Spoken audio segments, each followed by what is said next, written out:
Sorry I forgot the words, but thank you anyway.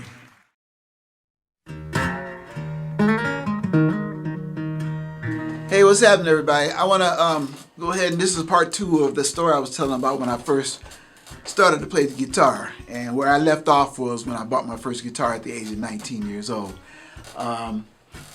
You know, I had my job and everything like that. It was kind of cool because I used to work, a little side note, I used to work for this pharmacy in Pasadena called Berry and Sweeney. I was a delivery man. That was the coolest job. Other than playing music, that was probably the best job I ever had in my life. You know what I'm saying? That was better than when I played at Downtown Disney. That was the coolest job I ever had. And I mean, I made enough money to buy a guitar, electric guitar, another acoustic guitar. I made enough money to buy my first 4-track recorder and some microphones. I had an old beat up reel-to-reel. You know, I used to, when I turned 18, right after I graduated high school, I moved into the garage at my parents' house, and it was like my space, man. I can't tell you what stuff I did back then, but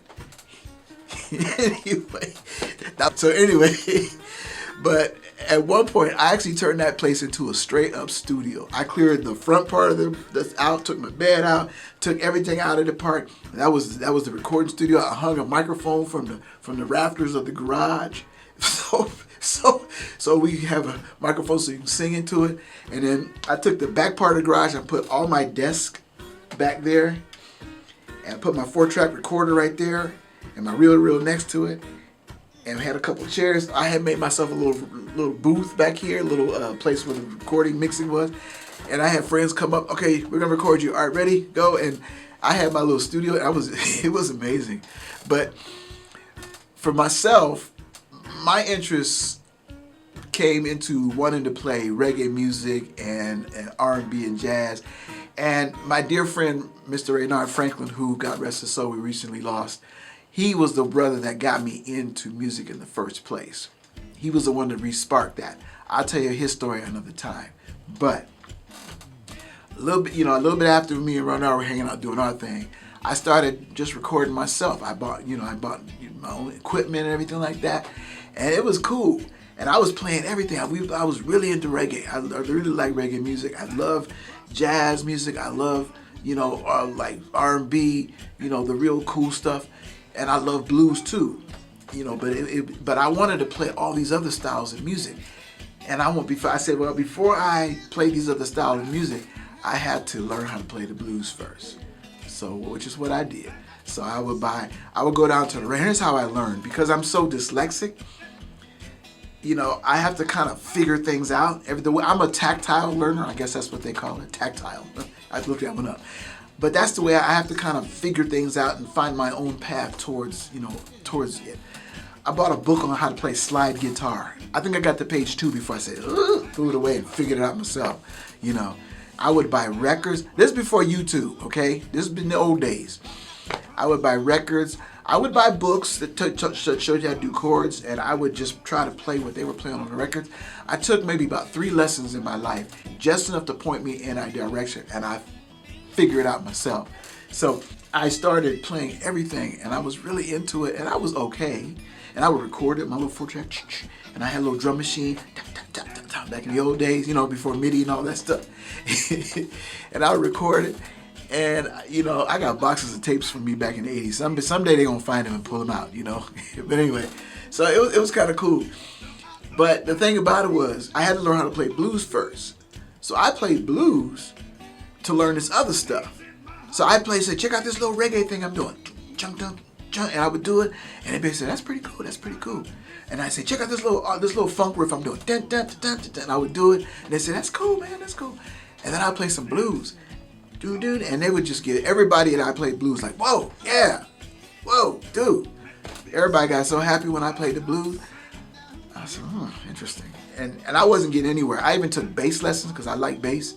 I took bass lessons just, because I was trying to find a way to play because I wanted to play music so bad. It was crazy. I took bass lessons and I was like, but when I started playing these blues, that seemed to really kind of work. And the thing about it is I can play blues with reggae music. I can play blues with funk, so it just kind of worked out. And over the time, I just eventually just kind of settled into the blues because that's the only thing that people really, really dug. And I said, okay, cool. So there it is. And that's how I came about where I came about. There's a whole nother story as to, the specific. I can get into detail of that later. But anyway, I want y'all to keep watching. But it took a while. But I guess you could say in a way, I found my calling. I found the style of music that I'm going to play. Or I should say, another way I guess you could look at it is the music found me. The blues found me and said, this is what you're going to do. I'm a firm believer in following your dreams with the understanding that there are going to be consequences and you may fail, fall on your face, get hurt, or you may succeed. You definitely won't succeed if you don't try.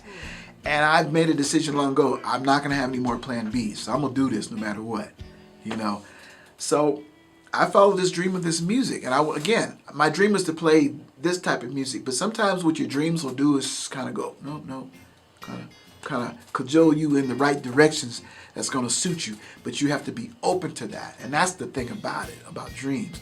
Because I could have been a teacher, I'm playing music, but I'm a teacher, and that wasn't what I was going to do. Or I could have been a lot of different things, but the music said, this is what you're going to do, and took me down this path. And even within that, kind of said, no, you're going to go here, now you're going to go here. And